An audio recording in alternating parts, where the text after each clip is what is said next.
Je m'appelle Grégoire Eholm.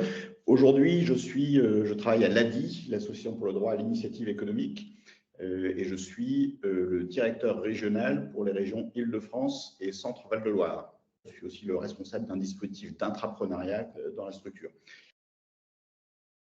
Mon parcours, ça fait maintenant une vingtaine d'années que je travaille. J'ai fait une école de commerce, pensant m'orienter plutôt vers des métiers de gestion, finance, un petit peu traditionnels. À la fin de mes études, j'ai eu l'occasion d'aller passer 2 années à Madagascar. Il y avait encore à ce moment-là le service national par lequel il fallait passer. Et moi, je souhaitais le faire en coopération civile. C'était ça qui me semblait à moi être intéressant et utile. Ça a été mon premier contact à ce moment-là avec la pauvreté, en fait. Pour la première fois de ma vie, je me trouvais dans un environnement géographique qui était très, très différent, avec un niveau de pauvreté très, très lourd à Madagascar. Voilà, suite à ça, j'ai repris le fil auquel je me préparais un petit peu normalement suite à mes études. Donc, j'ai travaillé en gestion financière chez Decathlon dans le nord de la France pendant un petit moment. Mais assez vite, une petite question est revenue chez moi en me disant, mais finalement, à quoi ça sert ce que je fais? Comment est-ce que je peux me rendre utile dans mon travail de manière un petit peu plus large que ce que j'étais amené à faire dans cette mission? Je suis parti comme ça pendant 3 années en Guinée, en Afrique de l'Ouest, pour une ONG qui travaillait sur des sujets d'environnement et d'accompagnement de populations paysannes sur la lutte contre la déforestation. Et c'est pendant ces 3 années en Guinée que j'ai rencontré la microfinance. J'avais un copain américain là-bas qui développait un programme de microfinance en Guinée. Et j'ai trouvé le concept très, très intéressant. C'est comme ça qu'au bout de ces 3 années de mission en Guinée, j'ai recherché du travail toujours dans le milieu des ONG et de la coopération, mais spécifiquement dans la microfinance, parce que j'avais envie de découvrir plus. Ce qui m'attirait beaucoup dans le système, c'était le fait qu'à la fois, il y a une mission sociale qui est très claire et très affirmée. La microfinance, c'est un outil qui sert à des personnes à développer une petite activité économique et ainsi à sortir de la pauvreté. Et en même temps, c'est aussi un environnement, un écosystème qui fonctionne de manière très, très proche d'une entreprise normale. Il y a un modèle économique qui est très, très rigoureux. Il y a des nécessités d'efficacité, de performance, aussi bien opérationnelle que financière. Donc cet équilibre-là, entre ma sensibilité économique, monde de l'entreprise dont je venais, et cette recherche de mission sociale, je pensais pouvoir la trouver dans la microfinance. Et j'en suis toujours convaincu aujourd'hui, c'est pour ça que je continue à travailler depuis là-dedans. Donc pendant 6 années, je suis parti au Cambodge pour une ONG qui s'appelle Entrepreneurs du Monde, qui cherchait quelqu'un à l'époque pour lancer un programme de microfinance au Cambodge. Donc le projet avait été écrit, sur le papier, on savait ce qu'on voulait faire, mais il y avait tout à démarrer là-bas. Donc j'ai beaucoup appris pendant ces 3 années et ça a été très, très, très, très épanouissant. Suite à ça, toujours chez Entrepreneurs du Monde, j'ai passé le relais de cette structure qui s'était bien développée. Il y avait 300 salariés environ. Et là, je me suis occupé, moi, du suivi des programmes de l'ONG sur toute la zone Asie. Donc, je me suis beaucoup déplacé. Et là, mon rôle était plutôt de venir apporter un conseil, un suivi, un appui au programme de microfinance d'Entrepreneurs du Monde dans ces pays. Voilà, ça faisait à ce moment-là une dizaine d'années que je vivais à l'étranger, en Afrique d'abord et puis en Asie. J'avais une famille et des enfants qui grandissaient. Et donc, le souhait de revenir en France pour des raisons plutôt personnelles. Et la volonté de continuer à travailler dans la microfinance parce que je m'y épanouis beaucoup. Et donc, assez naturellement, microfinance en France, ça m'a amené vers l'ADI. La microfinance, bien sûr, est beaucoup moins développée en France qu'elle l'est dans les pays du Sud. Les sujets d'exclusion bancaire, de pauvreté ne sont pas du tout les mêmes. Ils existent aussi en France, mais pas du tout de la même manière et dans les mêmes ampleurs. Donc, je me suis approché de l'ADI. Il se trouve qu'à ce moment-là, il cherchait quelqu'un pour un poste de directeur marketing à l'origine. Voilà, et ça fait maintenant 11 ans que je travaille à l'ADI, d'abord sur ce poste-là, marketing, et puis ensuite sur la direction régionale Île-de-France, et puis ensuite Centre-Val de Loire en plus. Ce sont des associations dans les 2 cas, qui toutes les 2 interviennent dans le domaine de la microfinance, mais de manière différente. Entrepreneurs du Monde n'est pas directement une institution de microfinance, c'est pas directement Entrepreneurs du Monde qui propose des microcrédits, qui met en place des services d'épargne, d'accompagnement à destination des populations. Entrepreneurs du Monde appuie soit des structures qui sont déjà existantes, qui ont des valeurs qui sont très proches de celles d'Entrepreneurs du Monde, à savoir une microfinance solidaire avec de l'accompagnement, et aide ces institutions de microfinance à se développer, à grossir, à se structurer, aussi bien au niveau de leur gouvernance que de leur process, etc. Ou alors, dans certains pays, développent développe en propre, dans un premier temps, un programme de microfinance, mais avec la vocation d'en faire une structure indépendante à terme. Voilà. Et tout ça dans les pays du Sud, en Afrique, en Haïti, en Asie. Ça, c'était à l'époque où j'y travaillais. Depuis, Entrepreneur du Monde a un petit peu élargi ses missions sur l'entrepreneuriat de manière plus large. L'ADI, c'est aussi une association et c'est aussi dans le même domaine de la microfinance, mais l'ADI est directement opérateur. L'ADI a un agrément de la Banque de France qui lui permet, en tant qu'association, de prêter sous forme de microcrédit sur base de ressources qu'on emprunte nous-mêmes auprès des banques principalement ou auprès d'autres structures. L'ADI aujourd'hui, c'est une association qui a 35 ans, qui a été créée par Maria Novak en 1989. Maria Novak qui est décédée tout récemment. Là, on peut trouver en ce moment des articles, des vidéos sur son histoire qui est assez inspirante et très enrichissante.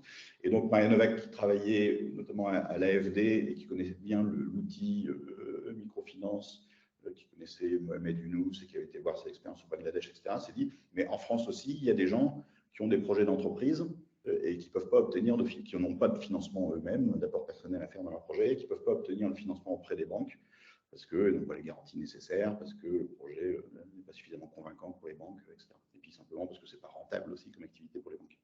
C'est comme ça qu'elle a créé l'ADI. Aujourd'hui, après 35 ans, on est environ 800 salariés et 1200 bénévoles à l'ADI, répartis à travers toute la France, y compris en Outre-mer. On a une assez grosse activité en Outre-mer. Et l'année dernière, on a octroyé environ 33 000 microcrédits sur tout le territoire.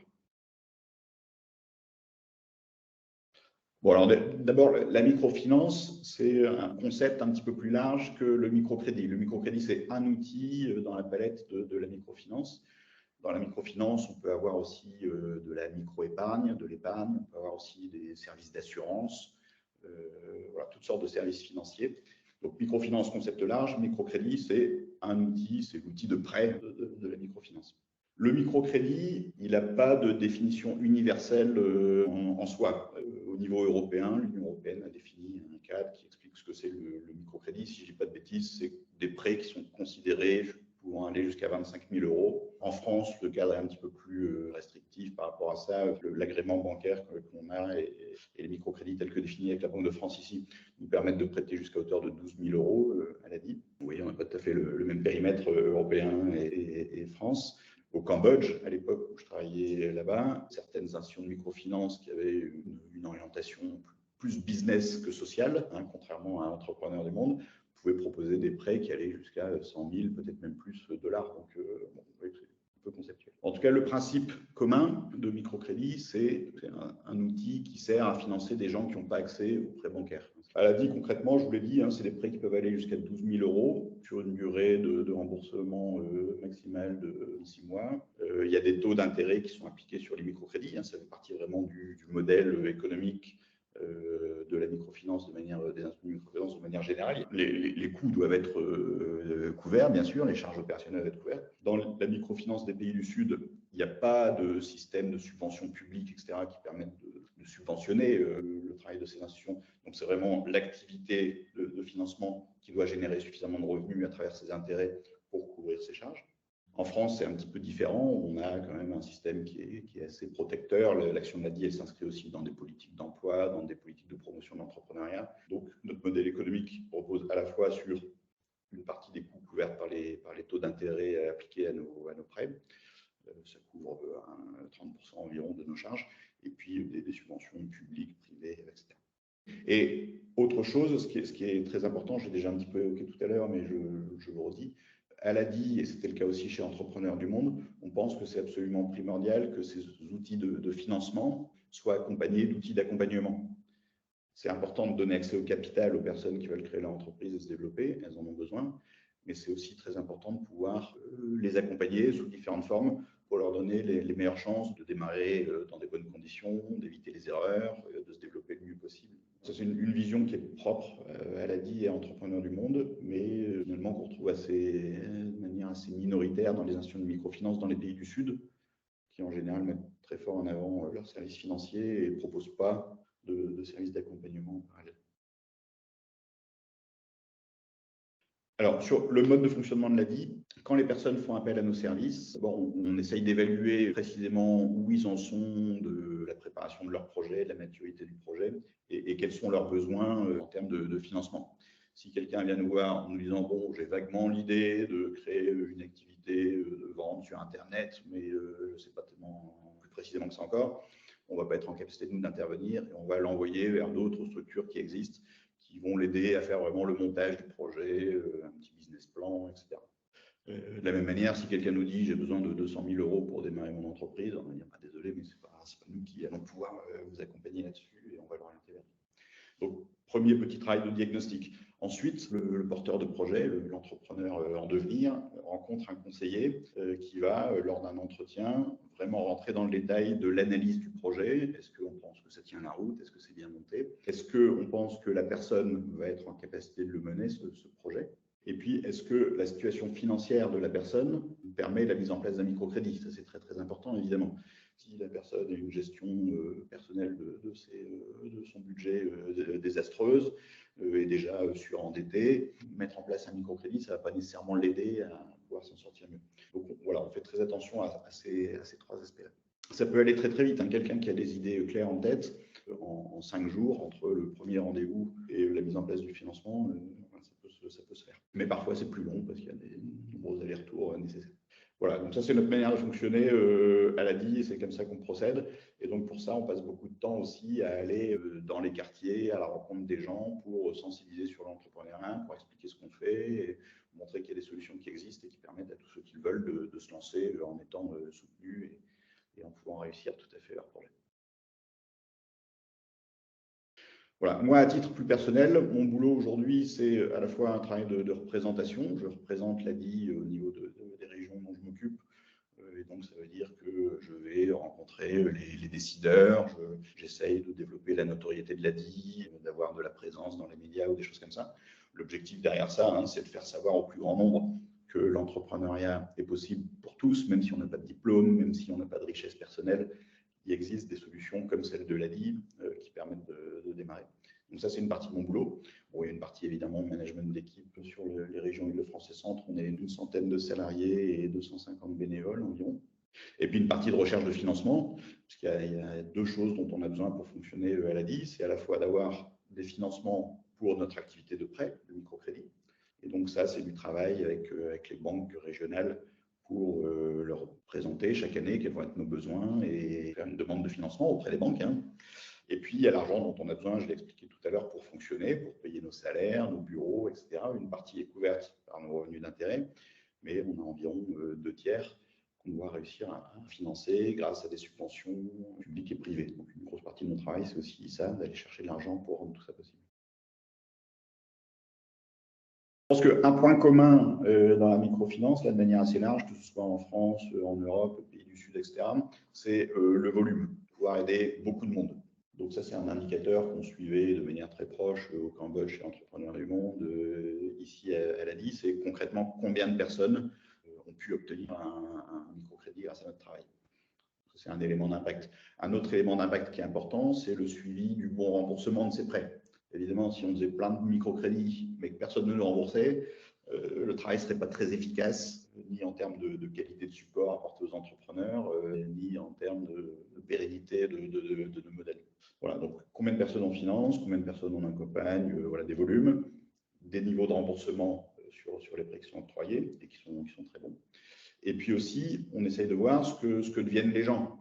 D'abord, est-ce que les gens qu'on cible sont bien ceux qu'on avait en tête? Est-ce que c'est bien des gens qui sont en situation de fragilité, de pauvreté, etc. Donc ça, on a tout un certain nombre de critères, de mesures à l'entrée du contact avec l'ADI.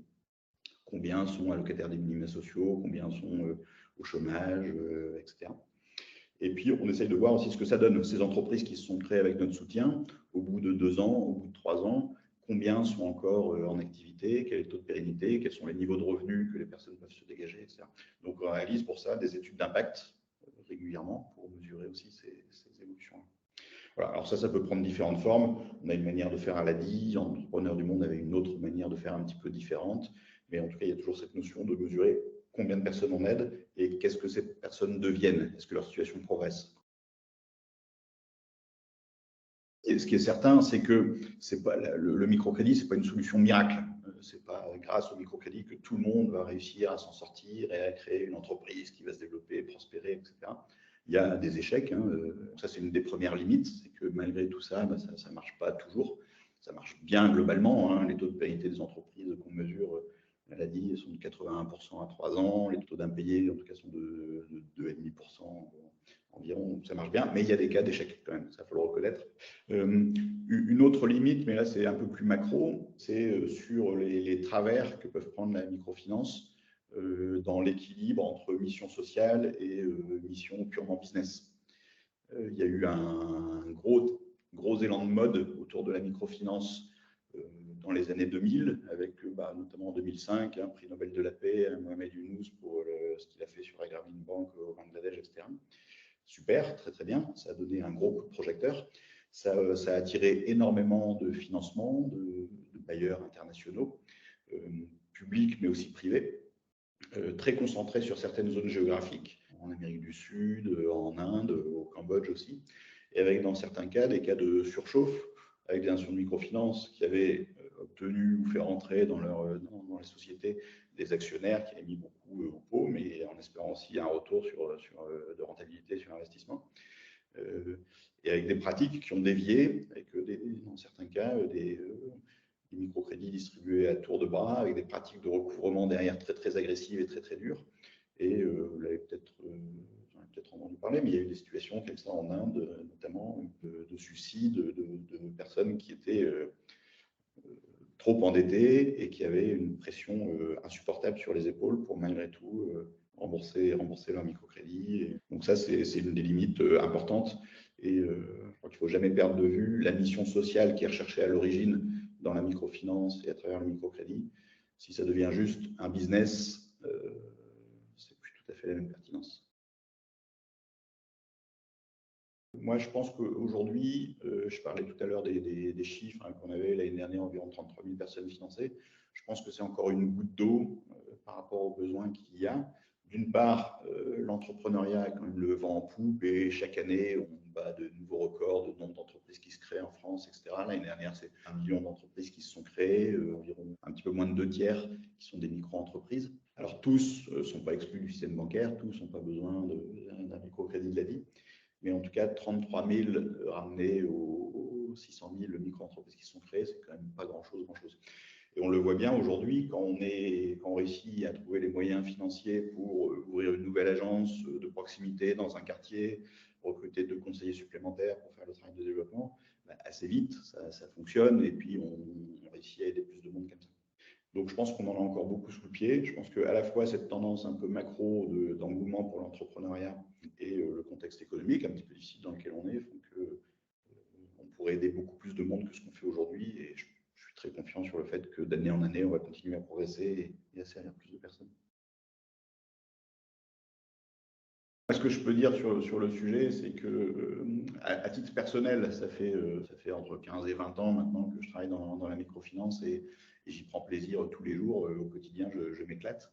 Je trouve que c'est vraiment extrêmement enrichissant et satisfaisant de travailler à la fois dans un environnement très pro et très rigoureux, mais qui a un but qui est très clair et avec un retour très direct aussi sur le travail qu'on fait au quotidien sur le terrain, parce qu'on est en contact avec ces entrepreneurs, on voit ce que ça produit, on voit des histoires de gens incroyables qui transforment leur vie un petit peu grâce à ce qu'on peut être amené à faire. Donc voilà, tous ceux qui auraient envie de donner du sens à leur boulot et aussi d'avoir un engagement professionnel fort, je les incite à s'intéresser à la finance solidaire de manière générale, à la microfinance en particulier. Il y a beaucoup à faire.